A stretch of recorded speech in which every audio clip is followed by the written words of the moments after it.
Let's continue on this health journey since I have a lot to catch you guys up on. We talked about how on May 19th I visited an ENT who was not my original ENT that I wanted to go with, but that one had a much longer wait and I wanted answers quicker. And they pretty much told me I had to go see a neurologist. I thought enough time had passed to where it wouldn't affect me that way, but grief is so strange. I don't feel like I've really grieved any of this yet. But regardless, it was May 19th when that happened. After that visit, I did call my primary to let him know what was said and that they were referring me to a neurologist. I asked him for a good referral, and he gave me one who my mom also sees. So, more waiting, but it's okay. I was kind of coping and just dealing with the day-to-day. At this point, my imbalance was becoming better, but I also wondered if some days were just good and some days were just bad, or if it was a matter of I was beginning to be accustomed to it and be able to work through the issues, because I am also not willing to sit around and let everything go to waste. And as much as my significant other wants to help, tells me you need to stay in bed and recover, I wasn't okay staying in bed for too long. I had to get up, try and do what I can.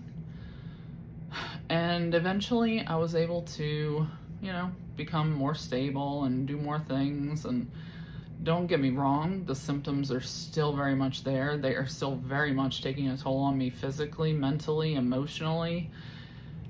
3 months doesn't seem like a long time in comparison with some people with autoimmune diseases. But when it's causing you restrictions and it causes you to not have the same quality of life, 3 months feels like 3 years. Some of the symptoms get better, but as you saw, that list is long of symptoms. I didn't start with those symptoms. Those are all of the symptoms that I have currently to date. While some have diminished, others have gotten out of control, and they just keep adding on and on. And I'm just wondering, when is it gonna stop? And like I said, there's some good days, some bad days, some where my tremors are out of control, like today.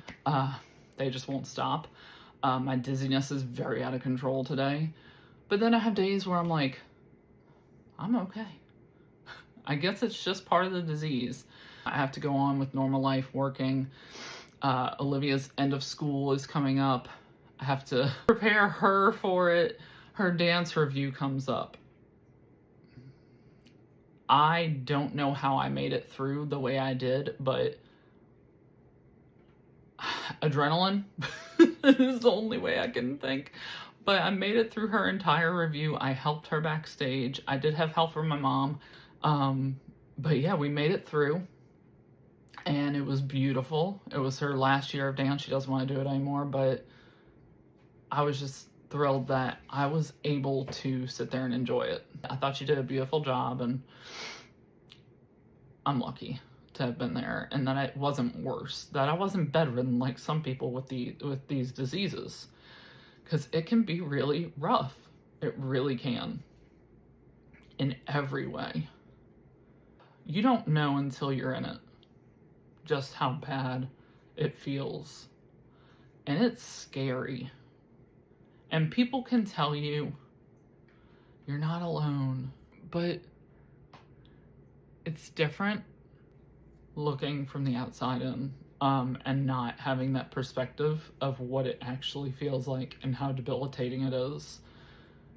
So to say, I understand and I know what you're going through, I appreciate it. I appreciate the sympathy, the love, and the compassion behind it, but it's just so much harder than you would ever expect.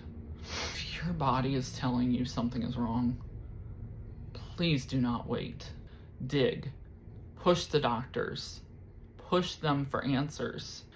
I know this is a long one. I had a lot to say that didn't have anything to do with my next appointment, which is the most important appointment, to be honest, where I got most of my answers. But I had a lot to say, and I will catch you up on what happens in my next ENT visit, and I will try to get that posted as soon as possible. Until then, it's been great catching up. Have a great day.